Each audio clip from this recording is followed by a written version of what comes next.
Kehamilan memasuki 24 minggu, ini sudah masa trimester kedua, sebelum nanti beralih ke trimester ketiga di 28 minggu ya. Ini masih rutin kontrol bulanan, dan di minggu inilah 24 minggu ini minggu yang paling tepat untuk kita melakukan screening pemeriksaan fetal anomali untuk melihat seluruh kondisi janin. Ini kebetulan si bayinya tengkurap. Ya, kita amati dulu yang dia tampilkan ya, jangan menunggu posisi yang lain. Kalau memang bayinya tengkurap, amati yang kita bisa lihat tulang belakang. Amati dengan teliti struktur tulangnya. Ya, ruas tulang belakang itu iga, tulang iga. Ada 12 pasang ya, kalau bahasa kedokterannya namanya costa. Iga atau tulang rusuk kita ada 12. Dari rusuk pertama sampai 12 ke bawah ya. 2 rusuk terakhir itu nggak nyambung, melayang. Rusuk palsu ya namanya, kalau zaman kita masih SD dulu kan ada IPA itu, menjelaskan nama-nama tulang. Terus kita lihat, nah ini struktur otak. Ya, struktur otak sudah semakin sempurna, sudah semakin matang. Jadi kita nggak akan melihat kupu-kupu di otak lagi, tapi kalau di atas 17 minggu itu struktur otak sudah menjadi struktur otak yang sempurna ya, menuju pematangan. Jadi kita bisa lihat ruangan-ruangan otak dengan jelas, simetrinya ya. Gitu. Yang perlu kita nilai itu jangan sampai ada penimbunan cairan yang abnormal seperti hidrosefalus ya. Kemudian kerusakan otak, hati-hati, virus bisa masuk kapan saja dan itu bisa merusak struktur otak. Di minggu berapapun ya, infeksi virus itu sangat riskan dan bisa berpotensi merusak struktur otak.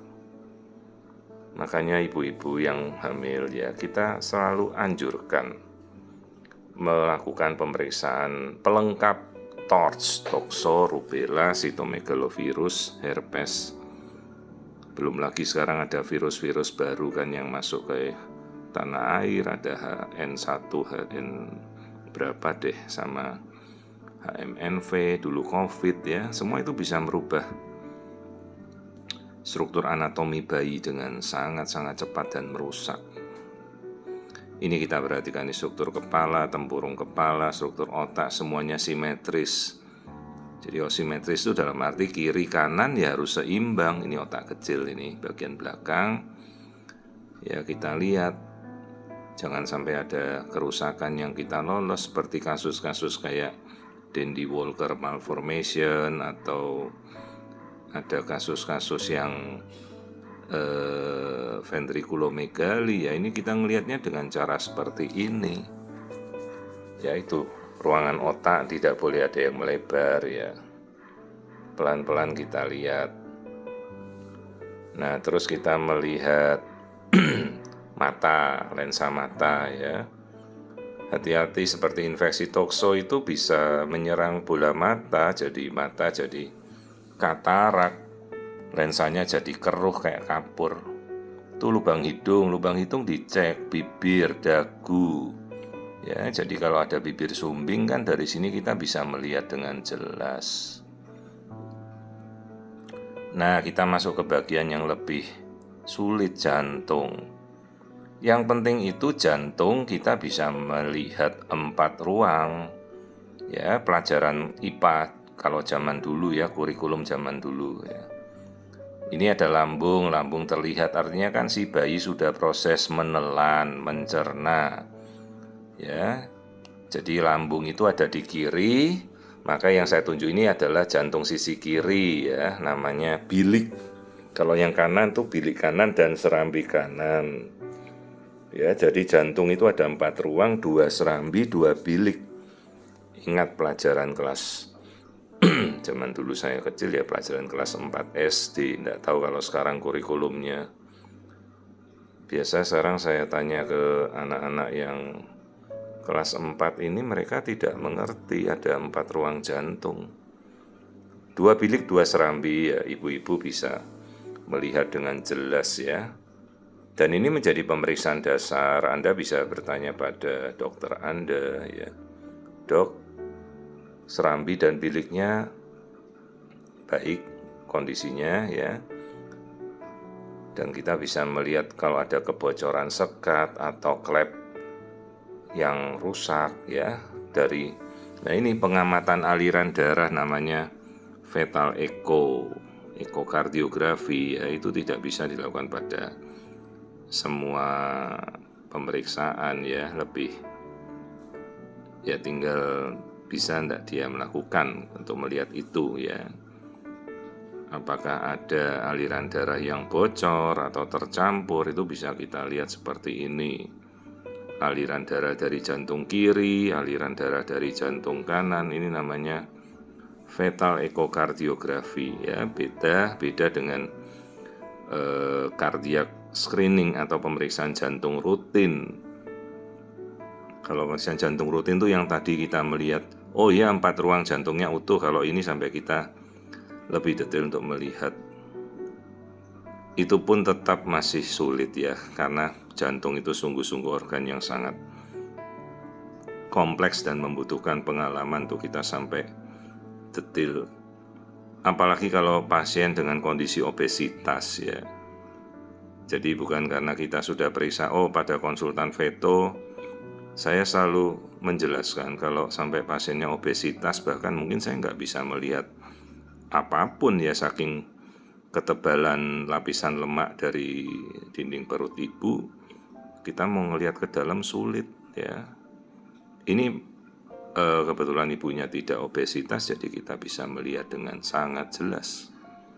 Kembali ke lambung, lambung ada di sebelah kiri, yaitu ya. Jadi pemeriksaan ini kita perlu lakukan secara rutin ya. Anda bisa merujuk pada konsultan veto maternal andai kita belum memiliki kemampuan yang cukup untuk melakukan itu, sesuai kembali pada kompetensi dan kemampuan masing-masing ya. Juga Anda harus mengerti ya, pada pemeriksaan ini adalah pemeriksaan minimal yang dilakukan oleh dokter kandungan. Jadi ibu-ibu juga harus lebih ngerti ya, bahwa pemeriksaan ini selevel dokter kandungan harus melakukan itu.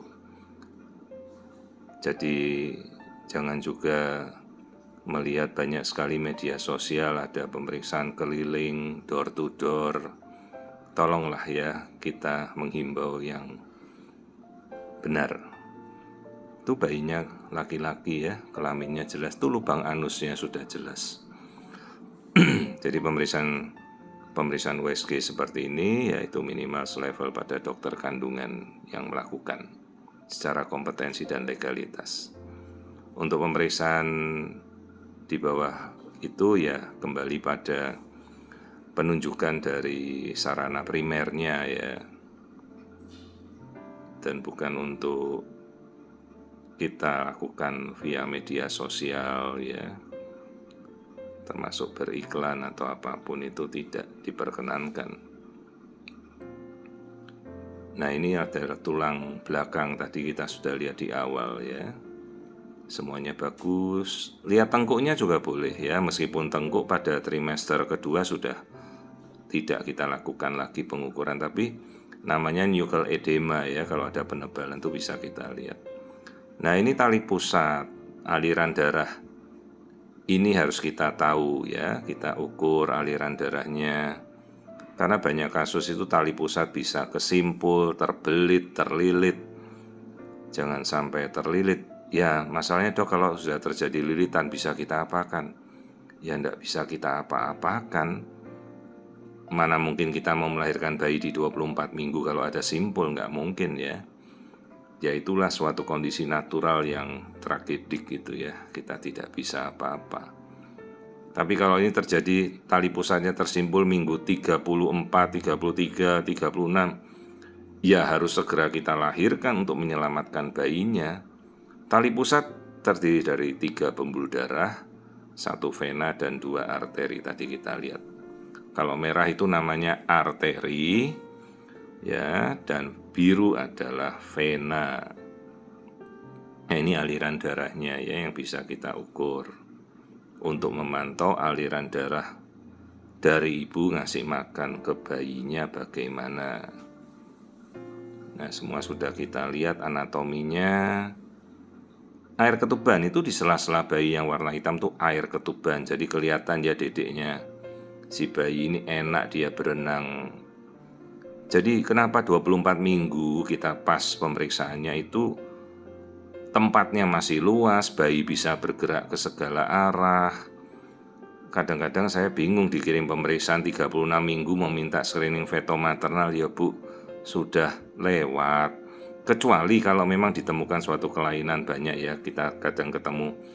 Saya pernah nemukan 36, 37, 38 bahkan 39 suatu kelainan yang tidak terdiagnosis sebelumnya. Tapi kalau screening yang paling tepat ya inilah usia 24 minggu gitu.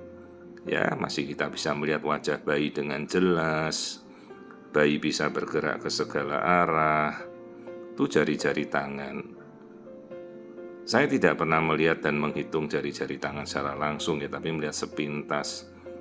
Jadi kalau ibu-ibu nanya, "Dok, jarinya ada berapa?" Ya saya tidak pernah menghitung.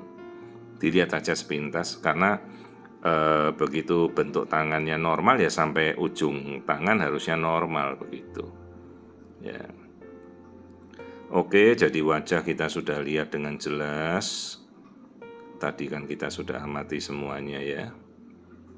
Jadi inilah pemeriksaan screening, ibu-ibu bisa minta ataupun kalau dirujuk secara personal dari dokter kandungan Anda. Kalau tidak ya Anda bisa melakukan pemeriksaan mandiri trimester pertama, trimester kedua, dan kemungkinan sekali pada trimester ketiga secara opsional ya. Konsultan feto maternal itu dia adalah seorang dokter kandungan yang menempuh pendidikan tambahan sekitar 4-5 tahun untuk mengambil pendalaman subspesialistik ya. Jadi dia gelarnya SPOG, KFM. Nah, untuk level pemeriksaan dasar, pemeriksaan kandungan dari level dokter kandungan itu suatu kewajiban untuk kita melakukan pemeriksaan screening ya. Nah, kalau di level di bawah dokter kandungan itu harus ada penunjukan misalnya di fasilitas primer seperti vaskes primer seperti puskesmas ya. Silahkan. Tapi untuk pemeriksaan dasar di mana ini membutuhkan keahlian khusus, maka pemeriksaan ini dilakukan pada level setara dokter kandungan ya, dan kita harus menjadi bijak menyikapi terhadap maraknya media sosial karena pengawasan kembali pada masing-masing gitu. Kita juga tidak bisa menegur secara institusional ya, karena kembali pada masing-masing. Jadi pelevelannya adalah level dokter kandungan dan level subspesialis konsultan feto maternal untuk melakukan pemeriksaan. Nah, ini kita sudah mengukur kepala, lingkar kepala, kemudian lingkar perut. Ya, ini untuk pemeriksaan dasar morfologi biometri untuk kita dapat kondisi berat bayinya ya. Jadi semuanya periksanya 24 minggu, semuanya normal.